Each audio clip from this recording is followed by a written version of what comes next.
Everyone's gone woke except Harley riders. I've had a couple of weeks off, but I'm back with a short video to remind everybody that Harley riders are saving the world.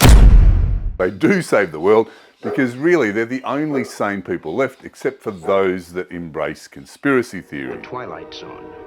Because the woke agenda is only laying low. It hasn't actually gone away. So it's important to be aware that you, my dear fellow Harley riders, are what stands between steak, oh yeah, and soy burgers, soy lattes, artificial meat, the woke culture. Now first, I've got a very serious confession to make. So hear me out, don't lash out in anger, wait till the end before casting your final judgment. Now here it is. I use pronouns. Maybe I'm the only Harley rider in the world that's embraced the woke philosophy. Check out my private Facebook page. My pronouns are I told you so. I've been using them since 2019, so really I'm like a thought leader in the field.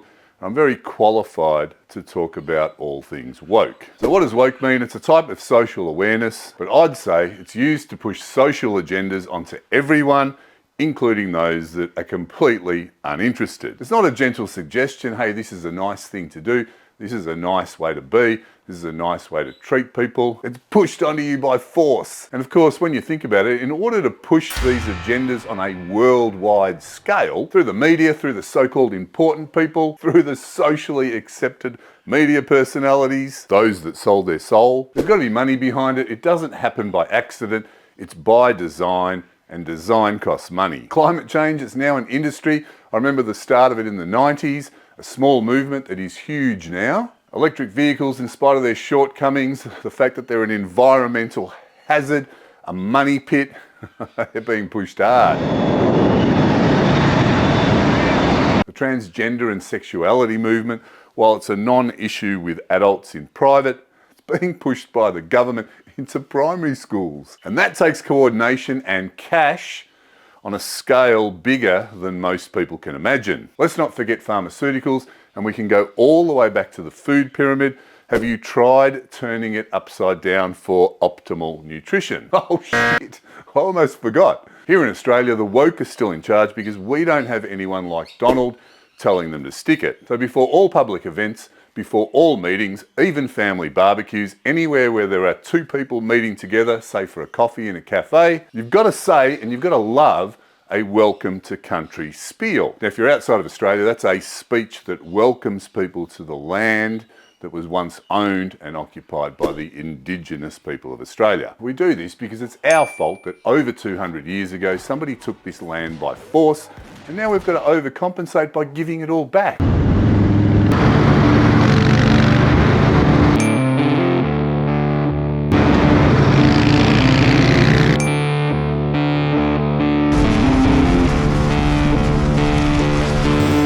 holy crap!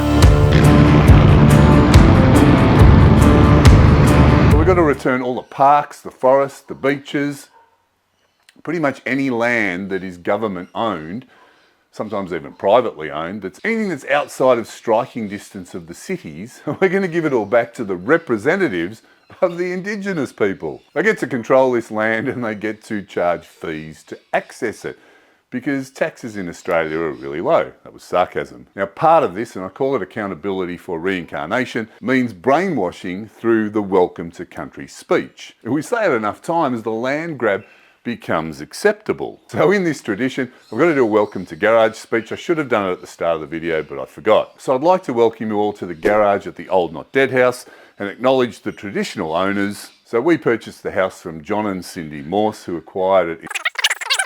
Before that, the developer up with a fantastic deal with a builder called. Now, don't forget, if you like my videos and you want to support the channel, check out the Old Not Dead merchandise. If you don't ride a Harley and you wear Old Not Dead gear, you will look as cool as if you were on a Harley. If you already have a Harley, blast off, show the world you're Old Not Dead. Way to go! Representing. T-shirts, round. We've got T-shirts in different colours, different logos, caps, beanies, stickers, patches, key rings, everything. Thanks very much, I really appreciate your support. Okay, let's talk about Harley riders. Forget the company, it's Harley riders that are saving the world. You see, in the world of Harley riders, it's traditional, there's no fluff, men are men, women are women. There's lots of nicknames, so you can't use pronouns. Pronouns don't work if your nickname's Axe, Maggot, Dirty Daryl, Slugger. And of course, climate change is out the window because, hey, motorbikes, no windows. No, seriously, any self-respecting Harley rider, the first thing they do is get rid of all the emission controls on their motorcycles, which is basically doing this to the climate control movement. You ditch the emissions stuff and unleash the beast.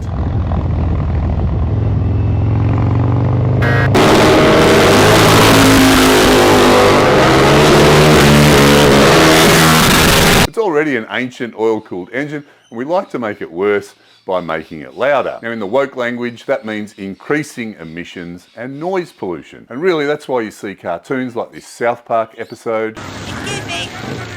Excuse me! Hey, asshole! You guys know that everyone thinks you're total fags, right? They don't understand that when Harley riders rev their engines at the lights, it's just a lazy way of giving a middle finger salute to the whole woke movement. And I mean, really, if Harley riders don't do this, who else will? What about cows? As serious meat eaters, Harley riders promote the cattle industry, not just by growing muscle through the use of steak as a steroid alternative, but we kill cows so that we can wear them. Check this out, there's nothing better for safety or warmth, or even for versatility than a leather jacket. And then there's burnouts. That's a serious middle finger salute to the woke establishment. You see, there's no way known that industrial pollution and chemical spills are killing the frogs, bees, what else is dying? Wildlife. It's burnouts. It's the rubber being burnt off through burnouts that's causing all the destruction. That's why the fines are big and the highway patrol are zealots. Personally, I won't do them until a tyre company sponsors me. If you know Mr. Metzler, tell him to give me a call. But the good thing is, all Harley riders have a friend, a token hero, someone who will sacrifice himself for the greater good and do burnouts on your behalf. You got me feeling like a firebolt, high in the sky, looking like a thunderstorm. Here we go, go easy to remember, so hard to forget. Right, let's talk about beer. Go easy on it, it'll turn you into a girl and make you fat.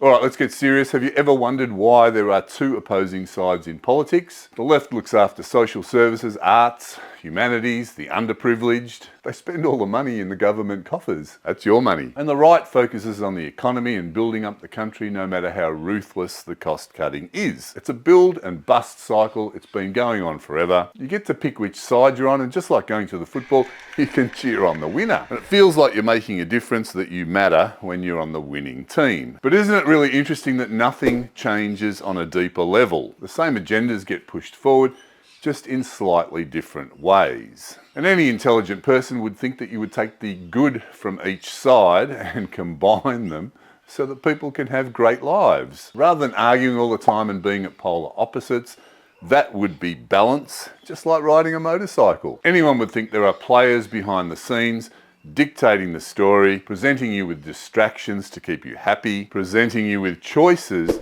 to make you think you've got a say in it. And that's why I do a lot of shit-stirring videos about Power Rangers versus pirates, road glides versus street glides. We're all motorcycle riders. We should be united as one. We're all people and we should be united as one. So when I look at the situation, I would think there's a person, maybe two people, maybe more, that deliberately want us divided. Because divided we fall, divided we're controllable, divided we get nothing. Now if you like today's video, check out this video where I spoke about the woke agenda in electric vehicles and why it's all happening. The video is called "This Gang Will Force You Off Your Harley." Using all that's left, somewhere in your chest, on your sweetheart hit a mist.